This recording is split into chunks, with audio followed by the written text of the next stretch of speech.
Live from New Delhi, you're watching DD India Live, India's voice to the world. I'm Lipakshi Khurana, coming up in the next 30 minutes. India's External Affairs Minister Dr. S. Jaishankar to attend the Shanghai Cooperation Organization Summit in Islamabad.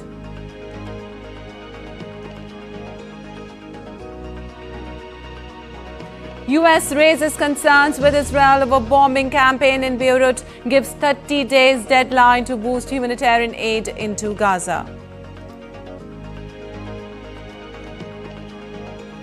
Georgia voters turn out in record numbers as first day of early voting comes to a close. 9 other states to start early voting this week.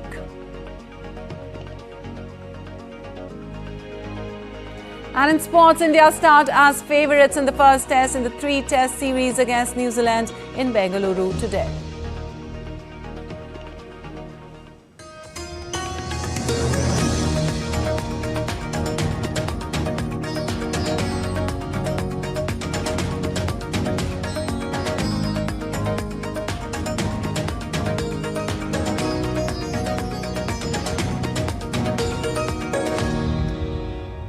And on to the details now. India's External Affairs Minister Dr. S. Jaishankar to attend a conclave of the Shanghai Cooperation Organization on Wednesday in Pakistan's Islamabad. Dr. S. Jaishankar arrived in Islamabad on Tuesday and attended a dinner reception for SCO delegates, where he exchanged pleasantries with Pakistan Prime Minister Shehbaz Sharif. Both the leaders warmly shook hands and held a very brief interaction. This is the first high-level visit from India in years amid continuing strain in ties between the two nations. The last visit to Pakistan by a foreign minister was in 2015 by Sushma Swaraj. She had travelled to Islamabad in December 2015 to attend a conference on Afghanistan. External Affairs Minister Dr. S. Jaishankar also met Mongolian Prime Minister Oyun Erdene Lufsamansaray on the sidelines of the Shanghai Cooperation Organization Summit in Islamabad. Both the leaders expressed pleasure in discussing ways to further strengthen bilateral ties between the two nations.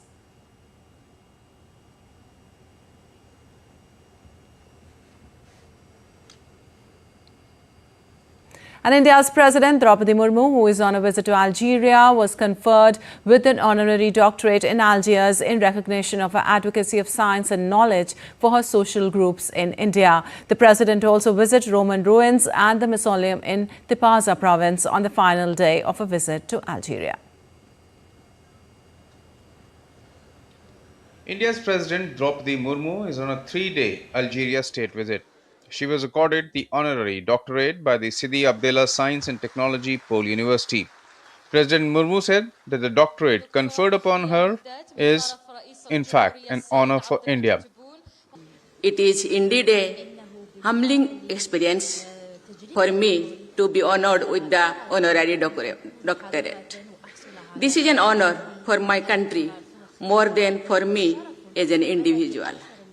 It is an honor you are bestowing on a country, citizen and the culture that has been an ardent and consistent champion of peace and education since time immemorial.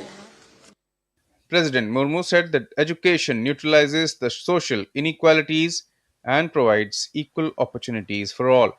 She urged the Algerian government to avail the benefits of India's iTech and other scholarship programs. India provides quality education at a fraction of the cost of Western institutions to ever increasing number of students from Africa, including from Algeria. We also offer several scholarships and fellowships to African students.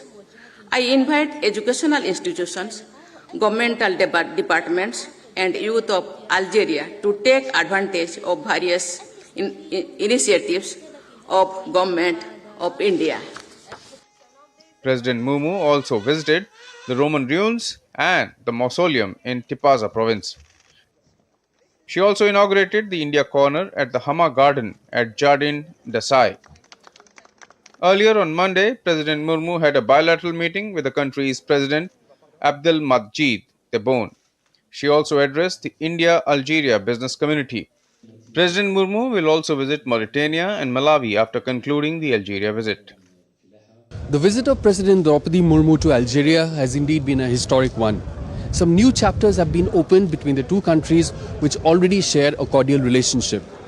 President Murmu also extended an invitation to the Algerian president, which he has accepted, and will be visiting India soon. With camera person Sandeep, Amit Mukherjee for DD India in Algiers.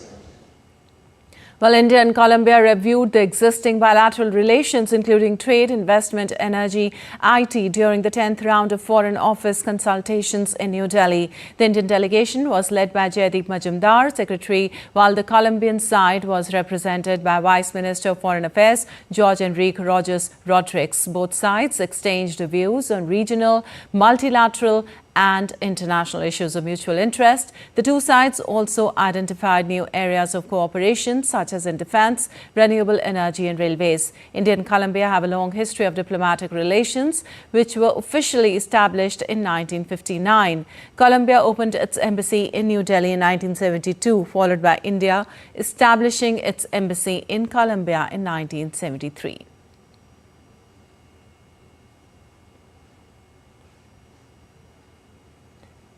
And the navies of India, the US, Australia and Japan are currently engaged in a wide range of maritime warfare operations as part of Exercise Malabar. The sea phase of Exercise Malabar 2024 kicked off on Tuesday off the coast of Visakhapatnam. As part of this phase, the participating navies will engage in a wide range of maritime warfare operations covering the surface, subsurface and air warfare domains. These advanced and complex exercises are designed to enhance mutual understanding and coordination with the aim of operating seamlessly as a combined task force at sea. The sea phase will further strengthen interoperability between the participating nations and contribute towards enhancing regional security and stability in the Indo-Pacific. The sea phase will culminate on 18th October 24 with a closing ceremony for Malabar 2024.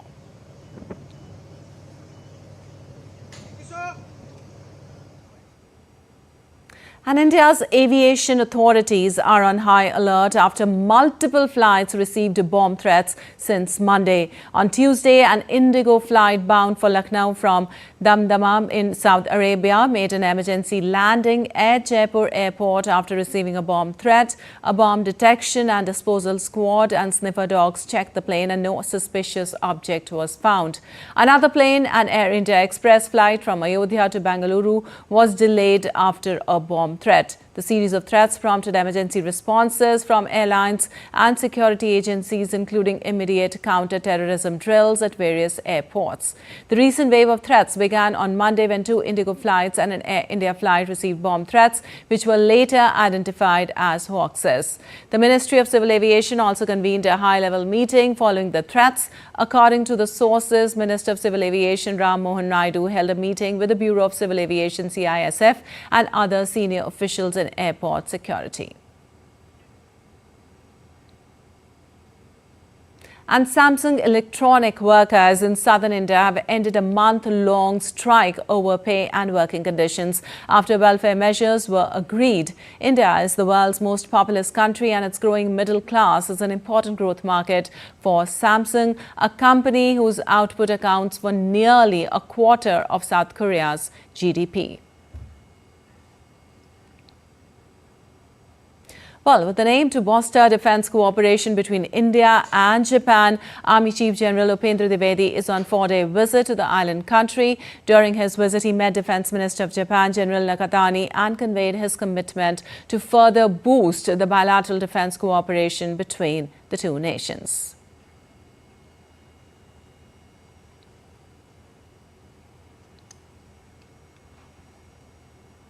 While continuous growth is being recorded in exports from India's Madhya Pradesh. Madhya Pradesh occupies 15th position in terms of exports, but in recent years, it has registered a sharp rise in the figures. Pharmaceuticals, residue and waste, cotton, mechanical equipment and textile sector make up for most of the exports. According to the data of financial year 2023-24, the highest export was of pharmaceutical products at 13,000 crore rupees, 13,158 crore rupees. support which has been continuously increasing in Madhya Pradesh, especially due to the two reasons. One, the inclination of Madhya Pradesh manufacturers and service providers to go beyond boundaries and export their services and products to outside countries. And secondly, the friendly policies of the government that encourages the manufacturer and every entrepreneur to go towards export.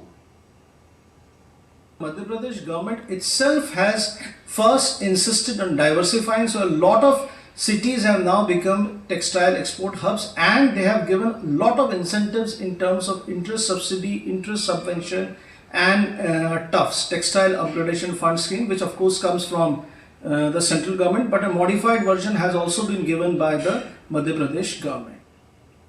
Well, the northeast monsoon rainfall activity has commenced over southeast peninsular India from October 15th. The IMD further announced that in association with the well-marked low-pressure area over South Bay of Bengal, isolated very heavy to extremely heavy rainfall likely over Tamil Nadu, Kerala and South Interior Karnataka till October 17th, issuing an orange alert for these regions. Heavy rain lashed Chennai and other regions of Tamil Nadu on Tuesday, bringing residential neighborhoods and roads under knee-deep water and leading to traffic congestion, besides affecting public transport services. NDRF teams deployed in Chennai and adjoining regions are tackling the situation. And still to come in this edition of DD India Live.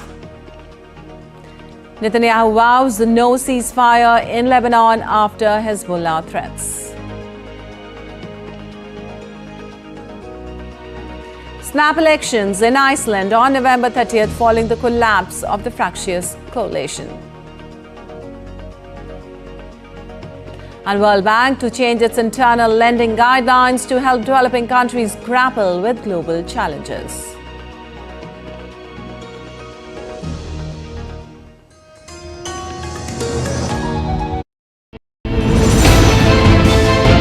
Geopolitics and trade deals.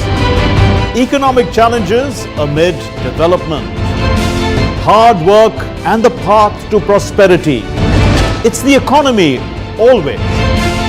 Between walkers, money is what money does and says. Supply creates its own demand. Between the bulls pulls and bears tears. When supply chains globalization and India rises to the podium. We'll get you centered with the Economic Brief at 8 p.m. every Thursday on DD India.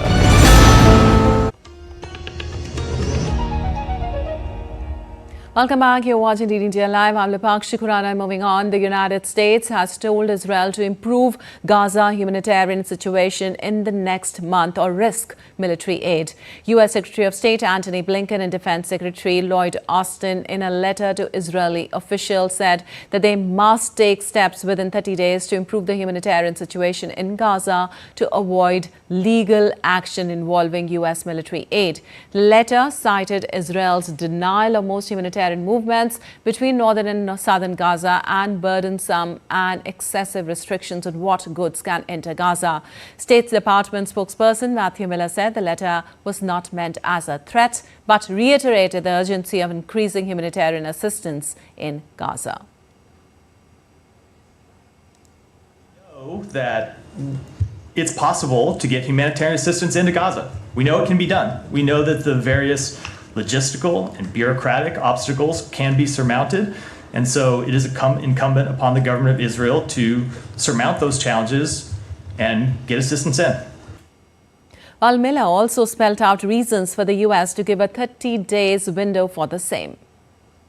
I didn't think it was appropriate to send a letter and just say this has to happen overnight. We give make clear there's a short window in which we want to see changes because the humanitarian situation is so dire on the ground. Meanwhile, Israeli Prime Minister Benjamin Netanyahu has opposed any ceasefire deal that would not halt Hezbollah from rearming. In a call with French President Emmanuel Macron, Netanyahu said he was opposed to a unilateral ceasefire, which does not change the security situation in Lebanon and which will only return it to the way it was. Netanyahu and the Israeli military have insisted there must be a buffer zone along Israel's border with Lebanon where there is no presence of Hezbollah fighters. On Monday, France rejected demands made by Netanyahu for a UN peacekeeping mission known as UNIFIL to pull back from its position in Lebanon. Well, echoing similar sentiments, Italian Prime Minister Giorgia Meloni too said heading Israel's unilateral demand UN peacekeepers to be withdrawn from the country would be a grave mistake. On Tuesday, she announced a visit to Lebanon on Friday, saying a withdrawal of the UNIFIL mission would be a grave mistake and undermine the credibility of the United Nations. And Houthi fighters in Yemen are also being urged for ceasefire as they continue to attack ships in the Red Sea. UN Special Envoy reiterated the UN Secretary General's call for an immediate ceasefire and regional de-escalation. 5 days after Iran-aligned Houthi terrorists attacked a Liberia-flagged tanker in the Red Sea. Regrettably, Yemen is part of this escalation and risks being further dragged in. It has been a particularly difficult year for United Nations personnel in the region. In Yemen, Ansar Allah continues to hold United Nations personnel, civil society workers, and staff of diplomatic missions in arbitrary detention. With all this said, I echo the urgent call of the Secretary General. An immediate ceasefire and regional de-escalation is needed to halt this widening conflict. Well, Houthi fighters in Yemen have carried out nearly 100 attacks on ships crossing the Red Sea since November and say they are acting in solidarity with Palestinians in Israel's year-long conflict in Gaza. They have sunk 2 vessels, seized another and killed at least 4 seafarers. And moving on, Iceland will hold a snap election on November 30th following the collapse of the fractious coalition. Prime Minister Bjarni Benediktsson on Sunday announced the government's resignation over deep divisions within the three-party left-right coalition on issues ranging from foreign policy to asylum seekers and energy. The coalition was made up of Benediktson's Independence Party, the Left Green Movement and the Centre-Right Progressive Party. Iceland had not been due to hold parliamentary elections until September 2025 at the latest. And voters in Georgia turned out in record numbers as the battleground state opened early voting for the November 5th presidential election.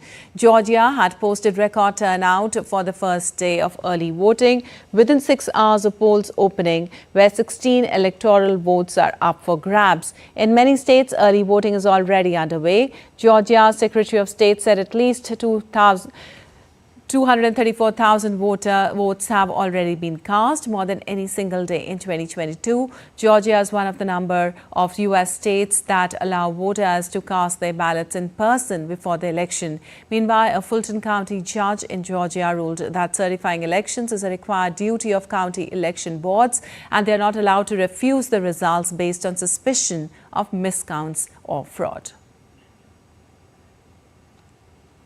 And U.S. President Joe Biden rallied support for Vice President Kamala Harris's presidential campaign at a Philadelphia event, urging voters to elect her as the next leader of the country.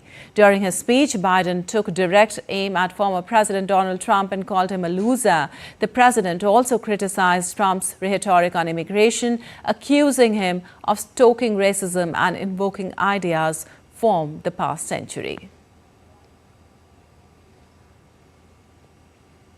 Trump's whole come down to demonizing immigrants, call immigrants animals, saying they don't have good genes, saying they poison the blood of our country.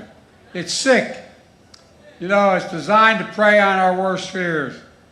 It's un-American. Think about it. Trump hides all his racism, or used to, but now it's just out front. He has the same ideas on race as the 1930s. Trump's ideas in the economy are from the 20s. Trump's idea in women are from the 50s. And folks, this is 2024. We can't go back. We've made too much progress. We have to keep moving forward. Well, foreign ministers of the European Union and the Gulf Cooperation Council met in Brussels on Tuesday ahead of a first-ever summit likely to focus on the West Asia crisis, Russia-Ukraine conflict and other relevant aspects of bilateral cooperation. Foreign ministers posed for a family photo along with the European Union Foreign Policy Chief. The first EU Gulf Cooperation Council summit will commence from Wednesday and will be co-chaired by President of the European Council Charles Michel and the Emir of Qatar, Sheikh Tamim bin Hamad Al Thani. And on to some business news now. The World Bank voted on Tuesday to change its internal lending guidelines, freeing up $30 billion in additional lending capacity over the next decade to help developing countries and emerging markets grapple with climate change and other global challenges. World Bank President Ajay Banga said that the bank's International Bank for Reconstruction and Development arm would lower its equity to lending ratio by 1 percentage point to 18%, taking on a bit more risk as it continues to implement reforms outlined in an independent report prepared for the group of 20 major economies and demanded by its stakeholders, including the United States. The changes come at a time of mounting global challenges such as escalating conflict in the West Asia, worsening climate disasters and massive government debt levels.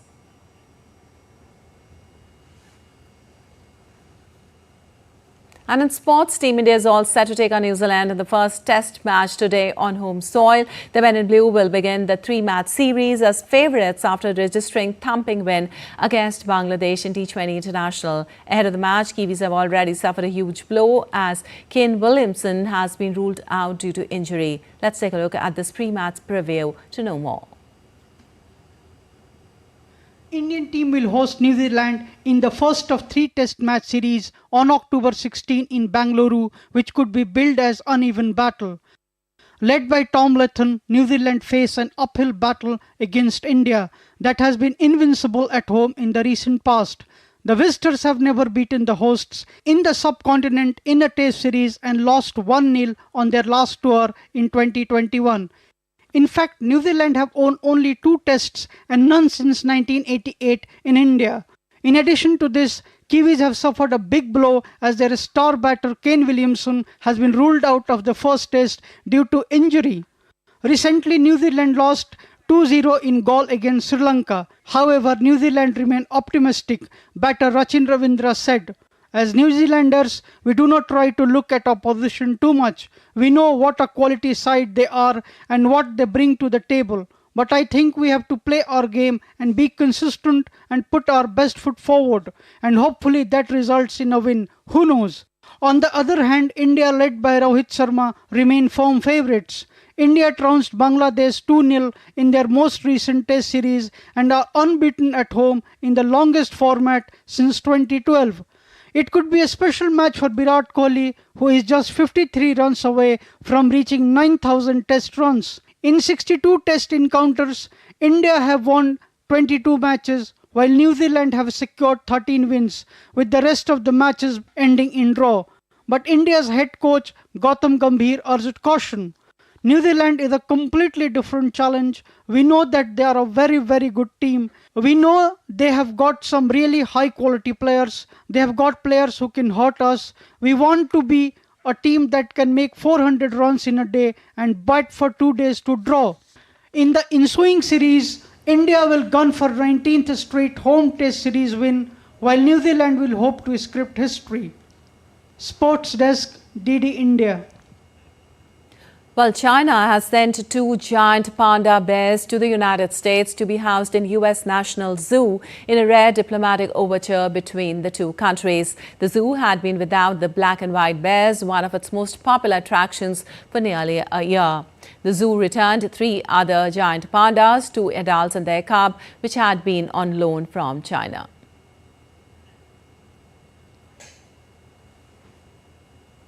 All right, that's all for this edition of DD India Live. But let us know your thoughts on the news of the day. For those on the go, you can get all the latest news and updates from India and across the world on the DD India mobile app. The app is available on both Android and iOS platforms. Scan the QR code on the screen to download now. We'll be back with more news as it breaks here on DD India. I'm Lepakshi Khurana from all of us here in Delhi. Thanks for watching DD India Live.